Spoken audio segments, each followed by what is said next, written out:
자, 다니엘은요, 바벨론 포로, 그러니까 2차 당시 공격 605년이에요. 586년에 폭삭 망하지만 1차, 2차, 3차 때 망하죠. 근데 2차 605년에 바벨론 느부갓네살이 와서 왕족들, 귀족들을 잡아서 포로로 끌고 갈 때 그때 끌려갑니다.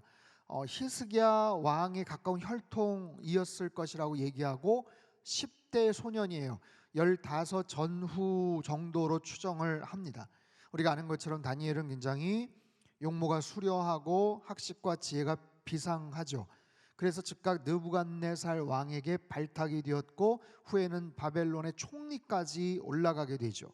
벨사살 왕, 다리오 왕, 페르시아의 고레스 왕까지 무려 4명의 왕에게 신임을 받고 총애를 받는 거예요.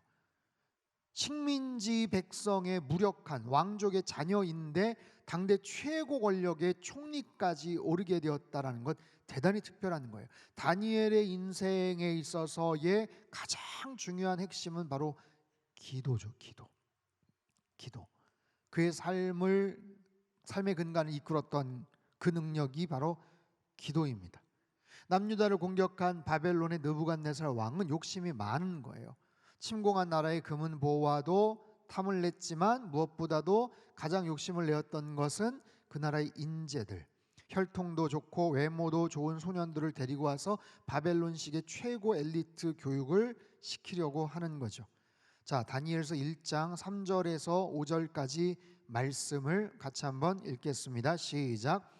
왕이 환관장 아스브나스에게 말하여 이스라엘 자손 중에서 왕족과 귀족 몇 사람 곧 흠이 없고 용모가 아름다우며 모든 지혜를 통찰하며 지식에 통달하며 학문에 익숙하여 왕궁에 설만한 소년을 데려오게 하였고 그들에게 갈대아 사람의 학문과 언어를 가르치게 하였고 또 왕이 지정하여 그들에게 왕의 음식과 그가 마시는 포도주에서 날마다 쓸 것을 주어 3년을 기르게 하였으니 그 후에 그들은 왕 앞에 서게 될 것이더라. 다니엘에게 있어서 특별히 기도라는 측면으로 그의 인생을 조명해 볼 때 1장에서 아주 중요한 얘기가 나오고 2장에서 대단히 중요한 얘기가 나오고 또 6장과 9장에서 나옵니다. 근데 9장은 또 굉장히 많은 이야기가 소개가 돼요. 그래서 오늘은 1장, 2장, 6장에서 다니엘의 기도에 대한 중요한 그런 특징들을 우리가 살펴볼 텐데, 자, 다니엘은 바벨론의 황실에서 주관하는 3년간의 엘리트 프로그램에 들어가게 됩니다. 거기에서 4가지 필수 훈련을 시켜요. 첫 번째는 바벨론 언어입니다. 그리고 그 문화와 전통입니다. 두 번째는 국가 경영에 필요한 실무적인 그런 여러 가지 행정적 능력이에요. 세 번째는 바벨론식의 이름을 개명하는 겁니다. 창씨 개명이죠.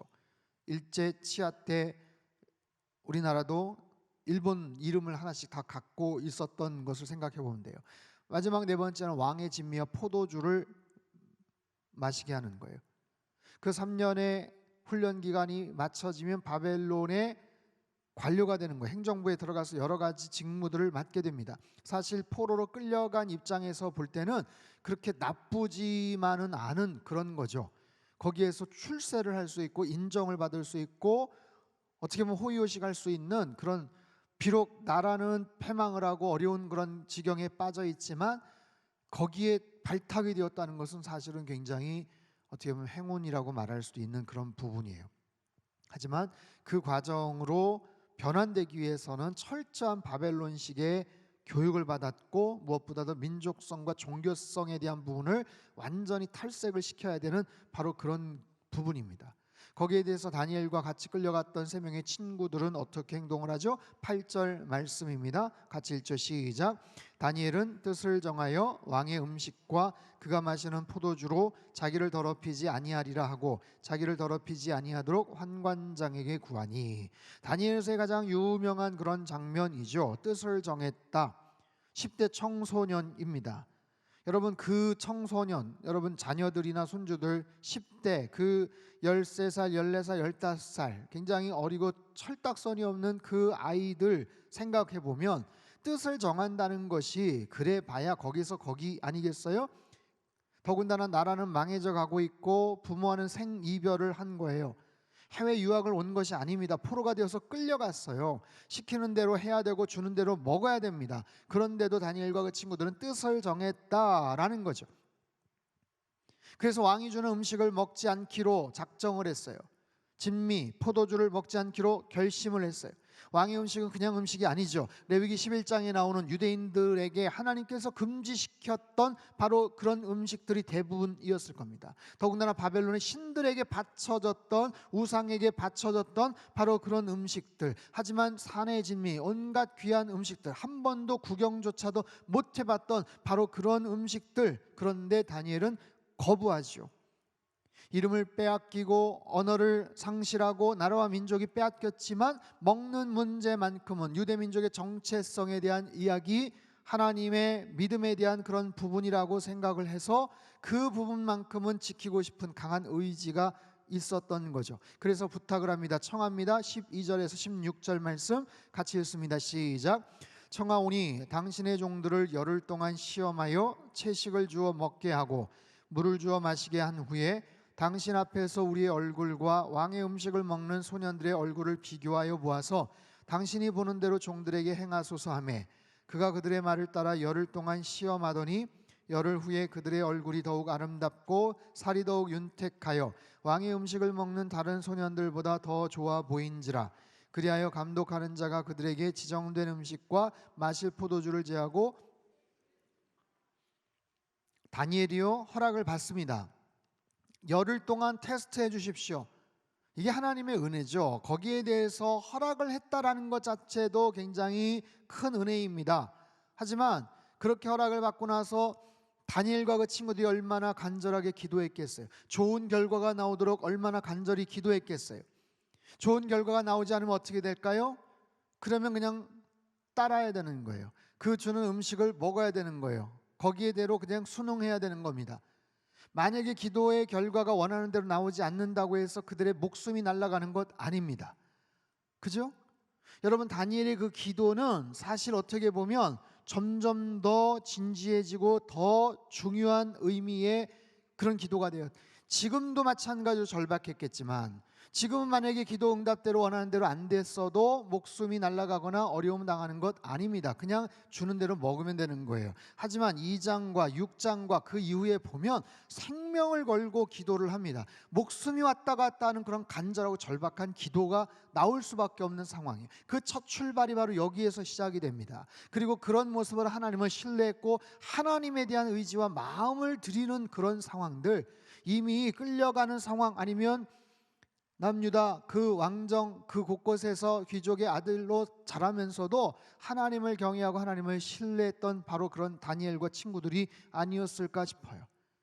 어쨌든 얼마나 간절하게 절박하게 기도했겠습니까? 결과는 뭐예요? 굉장히 좋은 결과가 나온 거예요. 왕이 주는 음식과 포도주를 거절하고 채소와 또 그런 음식들을 먹었지만 얼굴이 훨씬 더 아름답고 건강미가 넘쳐 보였어요. 웬만한 것이 아니라 여러분 고또래 아이들은 그냥 뭘 먹어도 얼굴이 윤이 납니다. 반짝반짝한 거예요. 며칠 밤을 새고 뭘 해도 애들은 얼마나 피부가 좋고 탄력이 좋은지 그게 비교가 돼봐야 거기서 거기가 아니겠어요? 근데 그것을 구분하고 판단을 하는 그 중간 그 지도자 아스브나스가 한눈에 봐도 야 희한하네. 도대체 뭘 먹은 거야 도대체? 너희들 어떻게 한 거야? 확실하게 윤기가 다르지. 봐봐 얘네 좀 봐봐 비교해봐. 그렇게 비교가 됐을 때 거기에 대해서 오케이 그럼 너희들은 그냥 그 음식 먹어 하면서 허락을 받게 된 거죠. 여러분 그때 얼마나 기뻐했겠어요. 기도 응답을 받았고 정말 하나님 앞에 헌신했던 그 소년들의 그 마음을 하나님께서 기뻐 받으셨고 그래서 자신들을 더럽히지 않는 우상 앞에 바쳐졌던 그런 재물들 음식들 거부하고 정말 하나님께서 기뻐하시는 그 음식물만 먹을 수 있었던 것, 그것도 또한 굉장히 큰 간증거리고 중요한 그런 그들의 어떤 확신이 되는 거죠. 자, 하나님께 뜻을 정한 다니엘, 믿음으로 반응한 다니엘을 하나님이 지켜주셨어요. 여러분 흔히 다니엘은 지혜의 사람으로 그렇게 묘사가 됩니다. 다니엘을 용기 있는 사람으로 그렇게 우리는 바라봅니다. 근데 그 모든 것의 출발이 어디에서 비롯된지 아세요? 바로 기도에서 비롯되었습니다. 다니엘의 지혜는 어디에서 나요? 기도에서 났어요. 여러분, 지혜로운 사람으로 살아가시기를 축복합니다. 하늘의 지혜가 우리 안에 날마다 넘쳐났으면 좋겠어요. 그래서 하나님이 주신 그 지혜를 가지고 말하고 행동하고 결정하고 판단하고, 그러려면 어떻게 해야 돼요? 하나님 앞에 기도할 때 하나님께서 기도하는 사람에게 그런 지혜를 주시고 용기를 주실 줄 믿습니다. 자, 17절부터 21절 말씀 보죠. 같이 읽겠습니다. 시작. 하나님이 학문을 주시고 모든 서적을 깨닫게 하시고 지혜를 주셨으니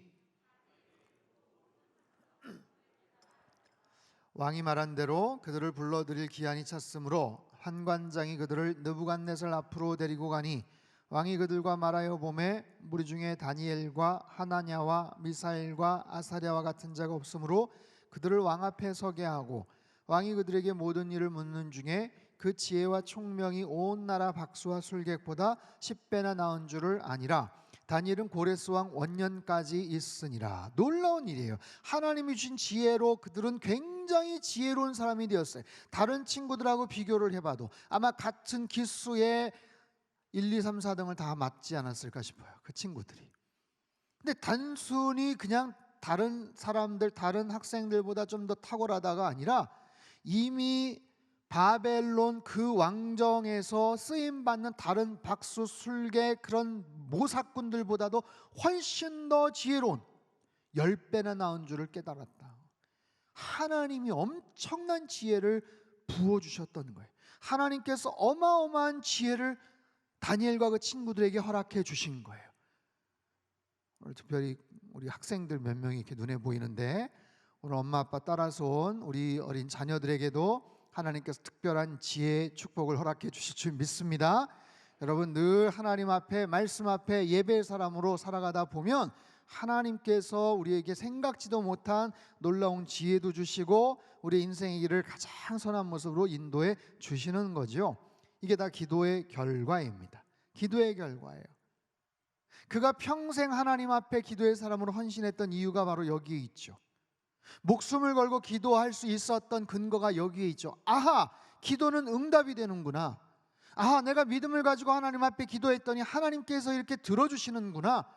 나는 단지 그냥 음식만 내가 거부하고 하나님께서 싫어하실 만한 그 음식을 안 먹었으면 좋겠다 정도에서만 그냥 기도했을 뿐인데, 하나님께서 그 마음을 귀히 여기신 거예요.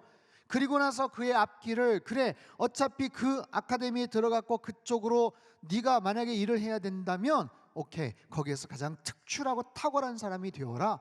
하나님께서 어마어마한 지혜를 허락해 주신 거예요. 자, 다니엘이 갖고 있었던 지혜가 얼마나 대단한 것인지 보여줄 기회가 금방 찾아옵니다. 느부갓네살 왕 2년 때 왕은 이상한 꿈을 꿔요. 근데 꿈이 생각이 나지를 않습니다. 꿈이 기억이 나지를 않아요. 여러분, 꿈을 잘 꾸십니까? 자주 꾸세요?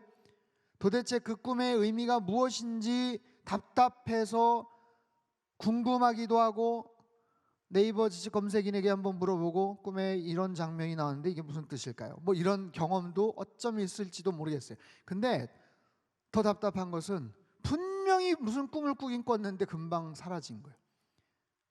그 느낌이 싸해서 아, 이게 뭐야 하면서 침대에서 딱 일어나 화장실 딱 간 순간 기억이 나질 않아요. 그럼 그런 경험도 한두 번 있잖아요. 꿈은 정말 순식간에 사라져 버려요. 순식간에. 그래서 꾸자마자 앞에 무슨 노트가 있으면 이렇게 막 적어놓거나 핸드폰에다 뭐 기록을 하거나, 혹시 뭐 그런 일이 아니면 뭘 꿨는지도 생각이 나지 않을 때가 있어요. 왕이 그러는 거예요. 굉장히 이상한 꿈을 꿨어요. 굉장히 불쾌한 꿈을 꿨어요. 일어나서 정말 마음이 찝찝하고 찜찜한 그런 꿈을 꿨어요. 근데 생각이 나질 않는 거예요. 생각이 도대체. 그래서 어떻게 합니까? 그 가까이 자기가 두고 있는 여러 뭐 술객들, 모사꾼들, 그런 지혜자들을 다 불러다가 빨리 대답을 하라는 거예요. 그 사람들도 답답한 노릇이죠. 아니, 무슨 꿈을 꿨는지 얘기를 하셔야 우리가 해석을 해드리죠. 왕이시여, 대답을 뭐 말씀을 좀 해주세요. 그럼 우리가 해석을 하겠습니다. 딱 보니까 왕이 꿈을 몰라. 기억이 지금 안 나니까 더 큰 소리를 아마 쳤을 거예요. 말씀만 하시면 우리가 그냥 기가 막히게 해석을 할 텐데. 왕이 막 화가 난 거예요. 그래서 시끄럽고 됐고 빨리 해석도 마찬가지지만 무슨 꿈을 꿨는지 빨리 얘기해 줘. 답답한 노릇이죠. 어떻게 얘기해요? 그 사람이 무슨 꿈을 꿨는지 어떻게 알아요? 어떻게 알아?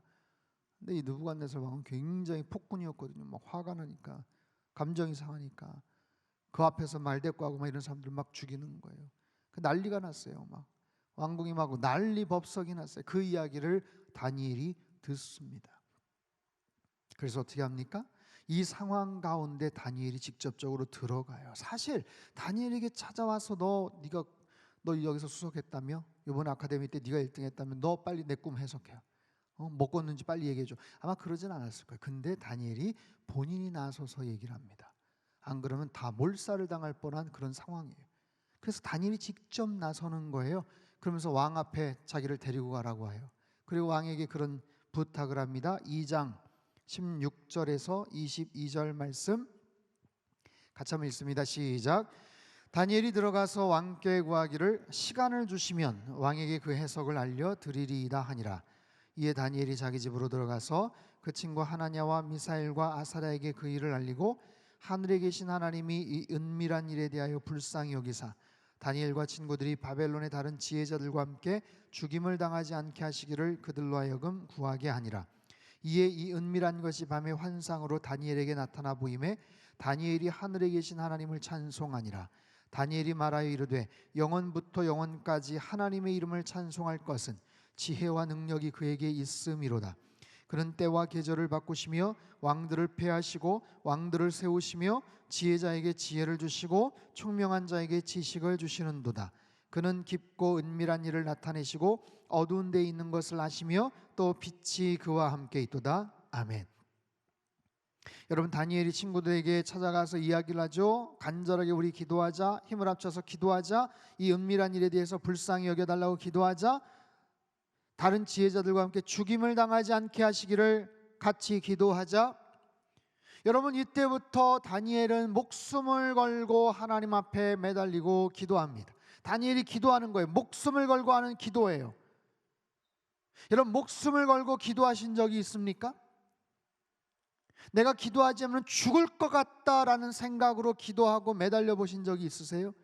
내가 정말 마지막 순간 하나님 앞에 매달릴 수밖에 없는, 아무런 다른 방법이 없어요. 정말 하나님 앞에만 간절하게 매달리며 기도했던 그런 경험이 있는가? 여러분, 다니엘은 지금 정말 목숨을 걸고 기도하는 거, 얼마나 절박하게 기도를 했겠어요? 얼마나 간절하게 기도를 했겠어요? 이 금요 경배와 찬양 이 시간에 와서 기도하시는 분들마다 나름대로의 간절한 기도 제목들이 있을 거예요.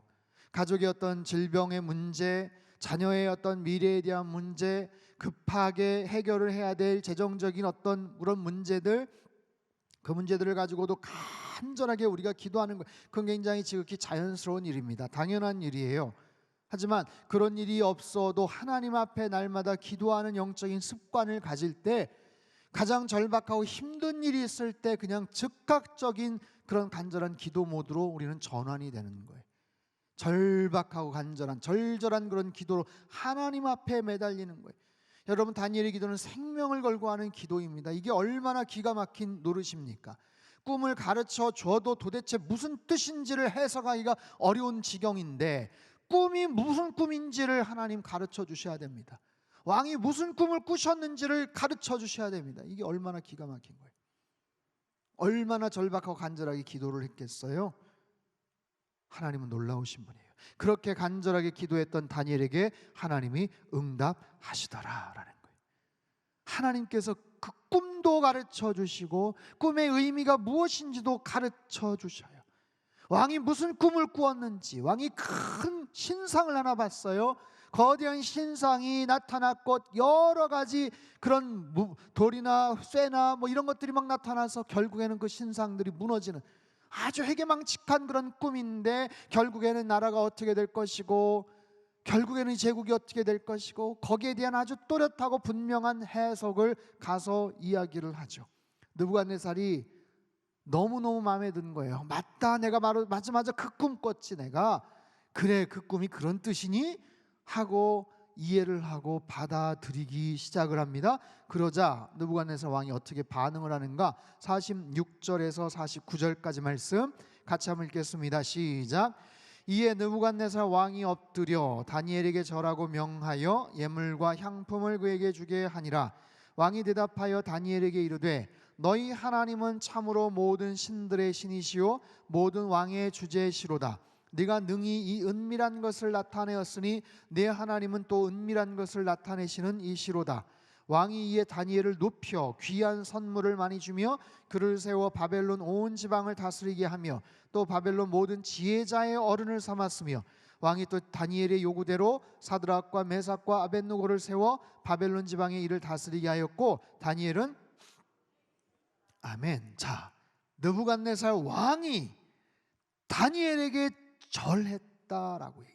엎드려서 절했다. 느부갓네살 왕 2년 때 있었던 일이에요. 아직도 10대 소년에 불과했을 10대 후반 정도에 불과했을 다니엘의 그 꿈 해석과 이야기하는 모습을 보고 다니엘 안에 있는 하나님을 그가 본 거예요. 그는 하나님을 알지 못하고 경외하지 않는 그런 사람이었지만 권세자에 대한 그런 여러 가지 그런 부분들을 그는 누구보다 잘 알고 있는 사람이에요. 야, 여러 신들이 있지만 이 친구가 믿는 신은 진짜 센 신이구나, 진짜 높은 신이구나. 그 소년 다니엘 앞에 엎드려서 절을 합니다. 하나님의 놀라운 은혜와 능력들이 사로잡힌 그런 사람.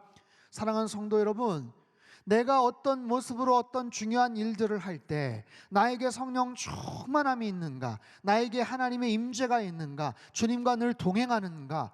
그 사람은 세상적으로 아니면 학식도 없고 정말 어디에 특별하게 내세울 것도 없어 보일 수 있는 사람이지만 그의 중심 가운데 살아계신 하나님의 함께 하심이 있다면 얼마나 크고 얼마나 파워풀한 그런 느낌이 있는지 몰라요. 여러분, 우리의 삶 속에 성령 하나님께서 내주하셔서 주님이 나와 함께 하실 때 세상 사람들이 나를 함부로 보지 않고 세상에서 뭔가를 이야기할 때도 그 말에 힘이 실리고 그 모든 일들이 하나님께서 원하시고 뜻하시는 바대로 나를 통해서 이루어지는 놀라운 역사와 은총이 우리 안에 있게 되기를 축원합니다. 여러분, 그런 모습으로 살아가야죠. 그런 모습으로 하나님 앞에 쓰임받아야죠. 그래서 하나님의 영광을 올려드리는 거죠. 다니엘을 통해서 느부갓네살 왕이 그런 고백을 하잖아요. 당신의 하나님, 너의 하나님은 모든 신들의 신이구나, 모든 왕의 주제시구나. 다니엘을 높이고 그 하나님을 높이는 거예요.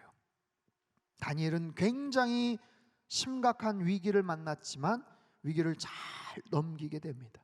여러분, 위기라는 것은 그래요. 동전의 양면과도 같습니다. 그 위기를 잘 넘기면 엄청난 기회가 되는 거예요. 코로나는 분명히 위기입니다. 하지만 그 코로나 상황을 잘 넘기면 그것은 엄청난 기회가 되는 거예요. 눈앞에 엄청난 파도가 와요. 하지만 그 파도를 잘 타는 서퍼들, 서핑을 하는 그런 사람들은 다른 사람들이 상상하지도 못했던 높은 곳에서 엄청난 그런 쾌감을 느끼고 그런 흥미를 느낄 수 있는 그런 스포츠를 할 수 있는 거죠. 여러분, 사람들마다 크고 작은 의미의 여러 가지 파도가 찾아옵니다. 집단적으로 찾아오기도 하고요. 코로나가 팬데믹 같은 그런 상황이 있어요. 하지만 그런 상황에서도 어떤 기업은 더 승승장구하는 기업이 있고 어떤 사람은, 어떤 조직은 더 승승장구하고 더 엄청난 돈을 벌기도 하고 그렇습니다. 바로 그런 거예요. 다니엘에게 이 닥쳐져 있는 이 엄청난 위기는 놀라운 기회로 변화되죠. 어린 다니엘이 이제 왕 앞에 확실하게 눈도장이 찍히는 거예요. 이 친구는 대단한 친구구나, 모든 술객들의 지혜자의 어른을 삼았다라고 얘기를 해요. 왕이 그 앞에 엎드려 절을 하고 귀한 선물까지 줍니다. 기회인 거예요. 여러분, 하나님은 기도하는 사람에게 기회를 주시는 줄로 믿습니다. 여러분 한 분 한 분, 가정마다, 여러분의 사업마다, 아이들의 모든 인생마다 하나님께서 놀라운 기회를 주시기를 축원합니다. 어떻게 기회가 생겨요? 기도하는 자에게 기회가 생기는 거예요. 준비하는 자에게 기회가 생기는 거예요. 그 사람을 등용할 수밖에 없도록 만드신 거예요. 여러분, 내 앞에 수많은 기회들이 펼쳐져 있어요. 오늘 하루 여러분 어떻게 사셨나요? 아침에 눈을 뜨고 지금 이 자리에 오시기까지 어떤 일과를 보내셨나요?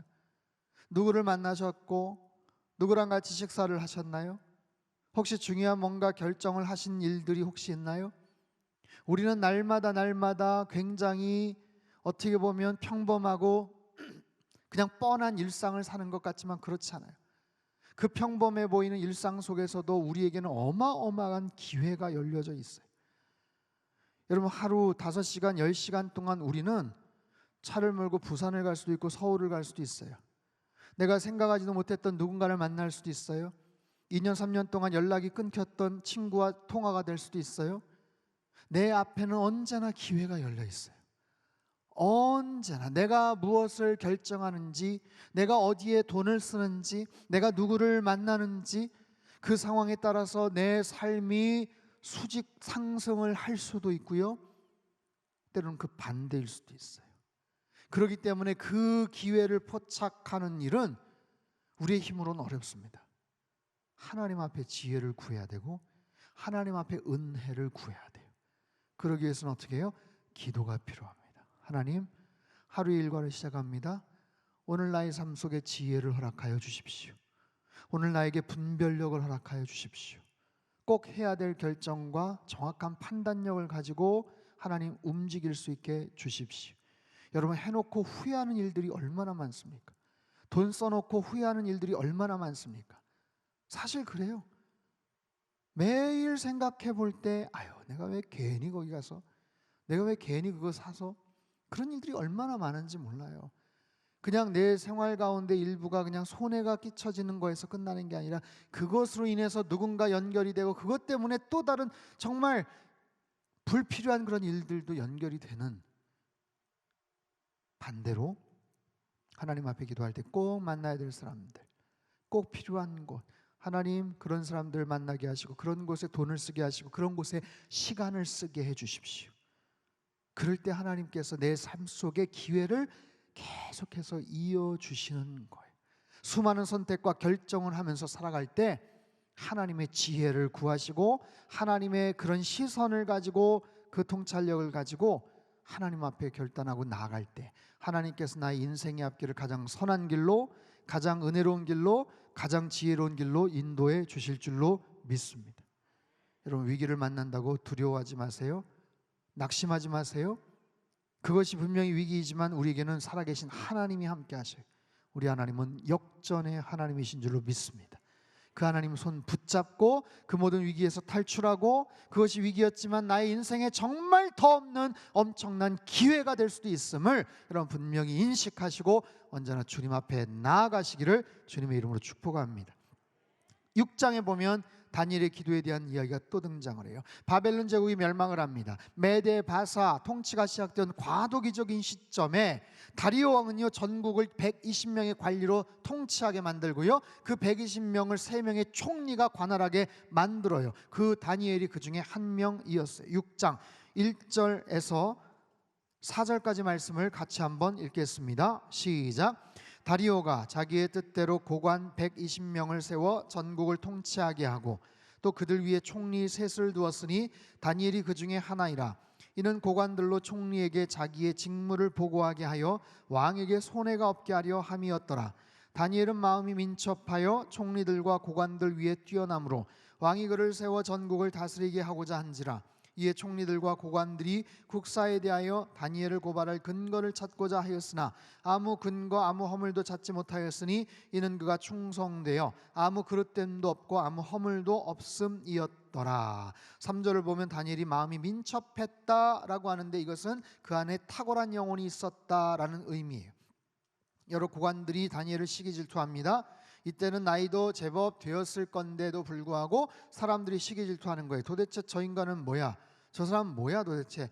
저 사람 출신이 뭔지 알아? 저 사람 어디 출신인지 알아? 어떻게 해서 여기 왔는지 알아? 어떻게 해서 여기까지 그렇게 인정받고 왔는지 알아? 이상한데 지금 왕정이 바뀌고 지금 왕이 지금 계속해서 제국이 바뀌는데 어떻게 항상 그 자리에 있지? 사람들이 시샘을 합니다. 잘 나갈 때 시샘하는 거예요. 잘 될 때 배 아파하는 거예요. 사람들이 그래서 트집을 잡으려고 합니다. 수군거립니다. 뒤에서 뭔가 끌어당기려고 합니다. 그런데 흠을 잡을 수가 없는 거예요. 흠을 잡을 수가 없어요. 오래전에 우리 교회 오셔서 간증도 하셨던 김하중 장로님, 통일부 장관도 하셨고, 여러분 정말 그 김하중 장로님 한 달 반 전쯤에 제가 한번 또 만나뵌 적이 있었는데, 마지막 통일부 장관까지 다 하시고 은퇴하시자마자 갖고 있었던 전화번호부 4,000개 전화번호를 다 삭제를 하셨다고 얘기하시더라고요. 아무도 연락이 안 될 수밖에 없는. 그리고 청와대에서 의전수석으로 일하셨고 통일부 장관으로 일하셨고 여러 중요한 요직에 있었지만 사적으로 누군가를 밥을 먹고 청탁을 받고 그러신 적이 한 번도 없었다는 거예요. 통일부 장관이 되셨을 때 청문회를 하는데, 청문회를 하면 그 반대쪽 파에서 계속해서 그것을 뭔가 트집을 잡는데 30분 만에 끝났다죠. 그러면서 나중에 거기서 대표하는 그런 분이 그 얘기를 했대. 도대체 장관 후보자님은 어떻게 이렇게 사셨어요? 재미없게 이렇게 사셨어요? 뭐 아무리 봐도 뭐 없다는 거예요.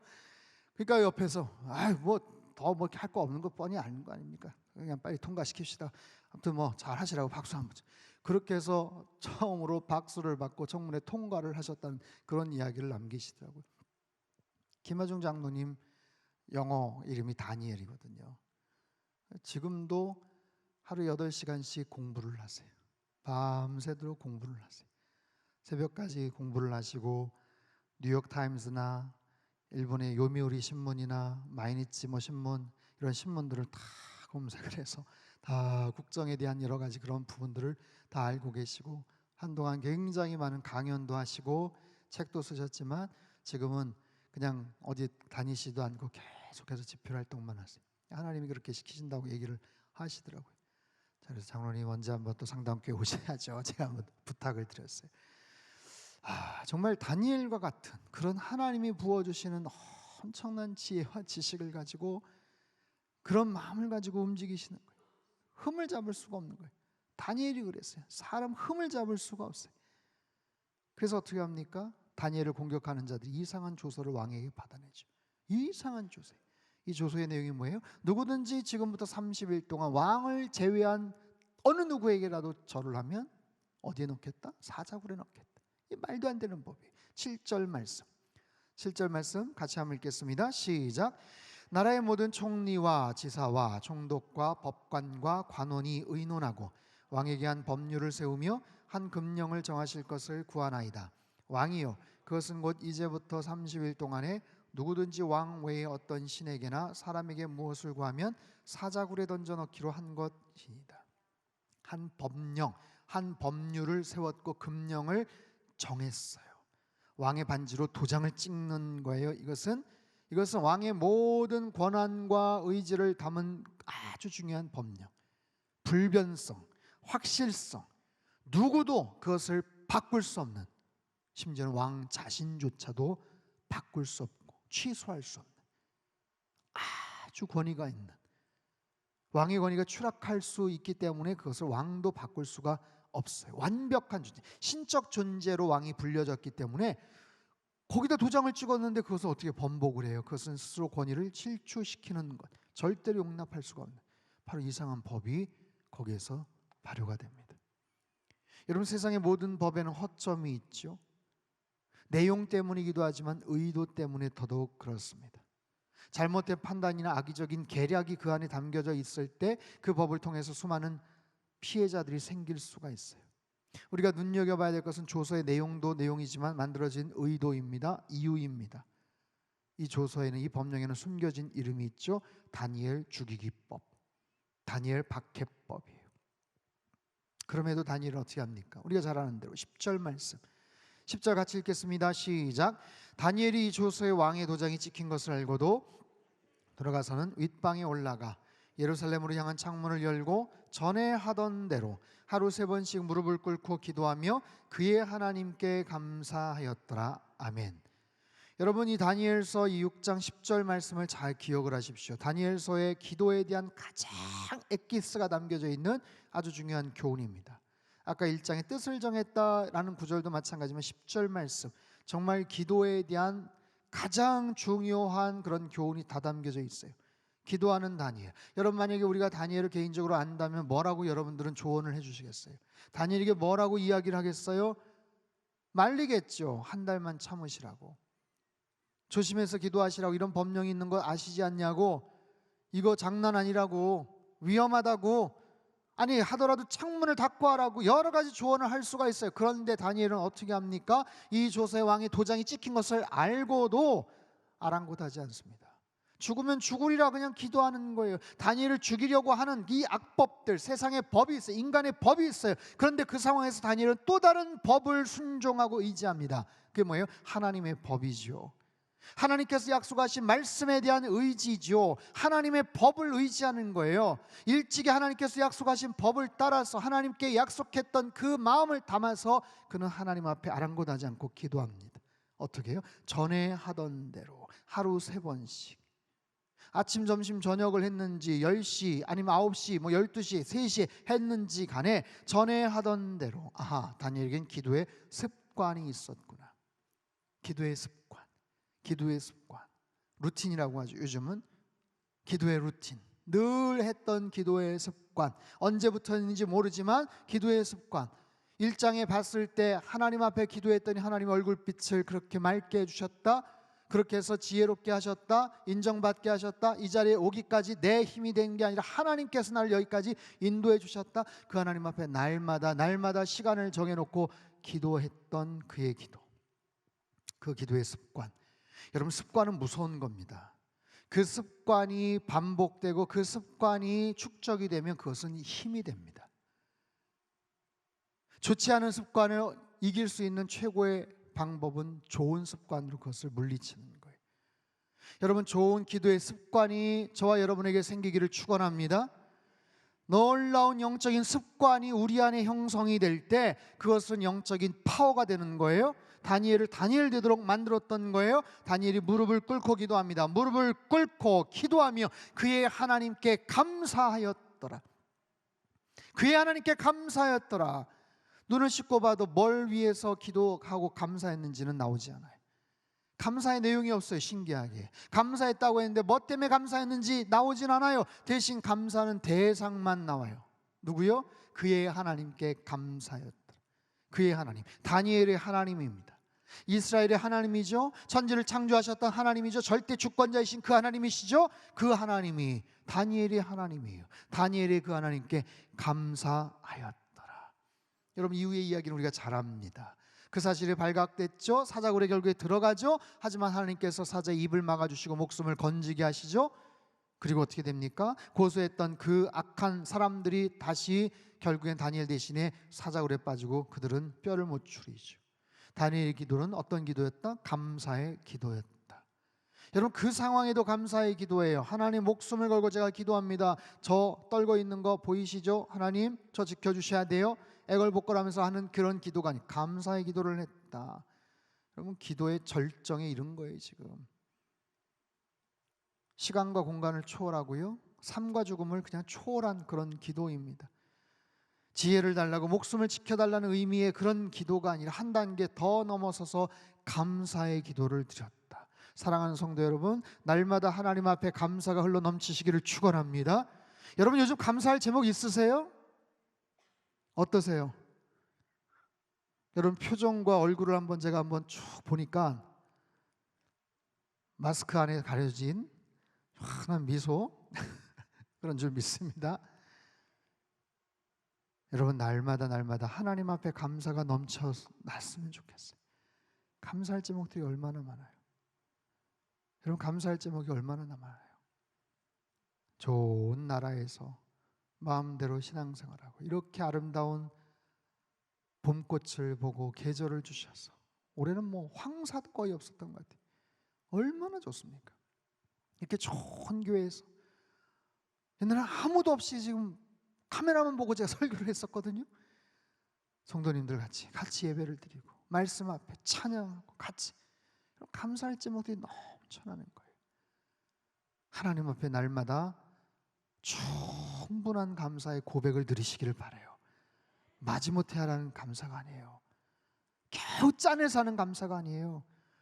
과거에는 감사했는데 왜 요즘 나의 삶 속에 혹시 감사가 중단되고 있다면, 여러분, 막혀있는 그 감사의 문을 여셔야 돼요. 감사로 하나님께 제사를 드리는 자, 그 사람을 하나님께서 기뻐 연락하십니다. 사랑하는 성도 여러분, 우린 다니엘을 통해서 기도에 대한 소중한 교훈을 얻습니다. 소위 말해서 그는 세상에서 성공한 사람이에요. 그렇죠? 모든 사람들 중에서 가장 높은 위치에 그렇게 성공한 사람. 하지만 그의 성공은 벼락 성공이 아닙니다. 갑작스럽게 성공한 게 아니에요. 오랜 시간 동안 하나님 앞에 쌓아왔던 기도의 결과인 줄로 믿습니다. 그가 얻었던 지혜, 그의 담대함, 그 용기, 그리고 하나님과의 친밀함, 하나님 앞에 감사를 늘 드릴 수 있었던 그의 모습. 그의 10대 생활은 얼마나 우울하고 절망적입니까? 부모와 생이별한 거 아니에요. 우크라이나 난민들 생각해 보십시오. 나라는 망했고 전쟁이 벌어졌고 성전은 회파되었고 부모하고는 완전히 소식이 두절되고, 여러분 사춘기를 그렇게 보낸 거예요. 10대를 그렇게 보낸 거예요. 그럼에도 불구하고 그는 하나님 앞에 매달리며 기도했던 거예요. 그 기도가 다니엘을 살렸고 다니엘의 삶을 통해서 하나님의 역사가 이루어지더라. 기도의 훈련, 영적인 놀라운 습관을 통해서 그는 더 지혜롭고 용기 있는 사람으로 4명의 왕에게도 쓰임받는 사람, 기도의 사람으로 살아가시기를 주님의 이름으로 축원합니다. 기도할 때 하나님께서 우리에게 지혜를 주실 줄 믿습니다. 기도할 때 우리에게 더 큰 감사의 제목도 허락해 주실 줄 믿습니다. 무엇보다도 하나님 앞에 쓰임받는 사람으로 일평생 살아가시기를 바랍니다. 그렇게 기도할 때 하나님께서 저와 여러분을 통해서, 우리 상당교회를 통해서 하나님의 놀라운 일들을 행하실 줄로 믿습니다. 살아계신 하나님 아버지, 우리도 다니엘처럼 기도의 사람 되기를 원합니다. 힘들고 어려운 상황에도 굴하지 않고 그의 온전한 피난처가 되시고 목자가 되시는 하나님만을 의지하며 목숨을 걸고 주님 앞에 기도하고 간절하게 기도했던 다니엘, 하나님은 그의 인생을 부하게 하셨고 하나님 날마다 더 높은 곳을 향해서 더 신실한 모습을 통해서 하나님께 영광 올려드리는 그런 인생을 살게 하셨습니다. 그의 지혜의 근본도 기도를 통해서고 하나님 용기와 담대함도 마찬가지고, 하나님 언제나 주님을 향해서 감사의 기도를 드릴 줄 알았던 다니엘과 같은 그런 기도의 사람으로 하나님 우리들도 변화시켜 주시옵소서. 하나님 한국교회와 이 나라 민족을 위해서 기도하였습니다. 하나님 부활절 이후에 생명을 더욱더 선포하며 생명력 있는 하나님 복음의 메시지를 증거하는 한국교회들 되게 도와주시옵소서.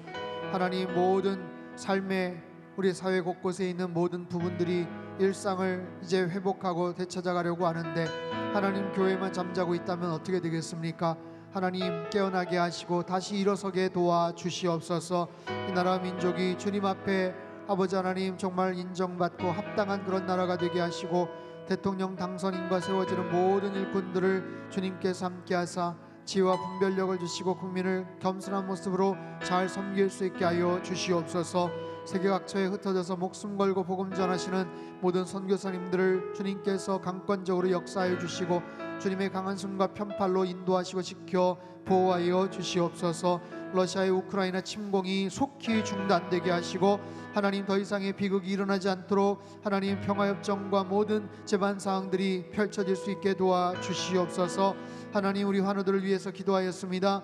참으로 상한 갈대를 꺾지 않으시고 꺼져가는 심지를 끄지 않으시는 아버지 하나님, 정수리부터 발바닥까지 있는 모든 악한 세포와 모든 질병들을 주님께서 깨끗하게 치유하여 주시옵소서. 38년 된 병자에게 명하실 때 그 말씀의 능력으로 일어나 자리를 들고 걸어갔던 것처럼 하나님 그 말씀의 능력과 성령의 능력으로 말미암아 하나님 모든 질병에서 치유함을 얻게 하시고 마음속의 평강과 은혜를 체험케 하여 주시옵소서. 하나님 우리 성도님들 날마다 말씀과 기도로 경건한 삶을 살아가게 도와주시고 가정마다 또 모든 직장과 일상에서 예배가 회복이 되고 세워지게 도와주시옵소서. 아버지 하나님, 참으로 상당교회 예배를 위해서 주님 앞에 간구합니다. 코로나로 인해서 여전히 힘들고 올 수 없는 그런 분들도 계시지만 3년 가까이 지속됐던 여러 가지 온라인 예배와 또 비대면 그런 상황으로 인해서 하나님 잘못된 습관이 배고 또 영적으로 게으름에 빠져 있는 분들이 혹시 있다면 주님께서 그 마음을 부추겨 주시고 다시 현장에 나와서 만왕의 왕 되신 주님 앞에 최상의 모습으로 예배를 드리게 도와주시옵소서.